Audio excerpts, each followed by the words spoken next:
Ya, pemirsa, kasus tuberkulosis atau TBC di Indonesia masih menjadi masalah serius. Indonesia menempati posisi kedua di dunia kasus TBC dengan perkiraan jumlah kasus 1 juta per tahun.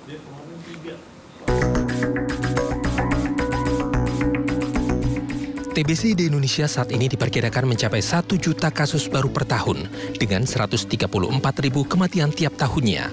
Artinya ada 2 orang meninggal dunia akibat TBC per 5 menitnya. Penanganan TBC bisa dibilang cukup sulit karena harus menemukan siapa penderitanya terlebih dahulu sebelum memberikan pengobatan yang tepat.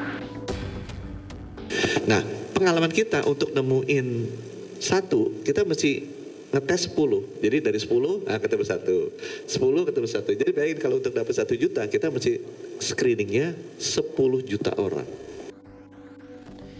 Jika penderita TBC sudah ditemukan, bisa langsung diberi pengobatan teratur dalam jangka yang cukup panjang. Faktanya tingkat keberhasilan hanya 80% saja. Sisanya 20% yang tidak berhasil, kebanyakan karena pengobatan terputus, sensitif obat, atau juga karena resisten obat. Dengan uji klinis fase ketiga vaksin TBC M27 di Indonesia, Kementerian Kesehatan berharap bisa mempercepat pemberantasan penyakit TBC di Indonesia. Nah, Indonesia masuk kenapa? Supaya kita bisa tahu cocok nggak dengan orang Indonesia. Kalau misalnya nggak cocok, masih bisa diperbaiki vaksinnya, sehingga kalau keluar nanti bisa mengobati orang Indonesia. Nah, proses uji klinis ini itu ada standar dunianya, kita nggak bisa nentuin. Pandangan berbeda datang dari Menteri Kesehatan 2004-2009 Siti Fadila Supari. Siti Fadila yang dikenal keras terhadap WHO saat merebaknya kasus flu burung di Indonesia 2007 lalu tidak serta-merta setuju dengan rencana uji klinis vaksin TBC di Indonesia. Nah, itu dia, saya belum menemukan scientific base-nya.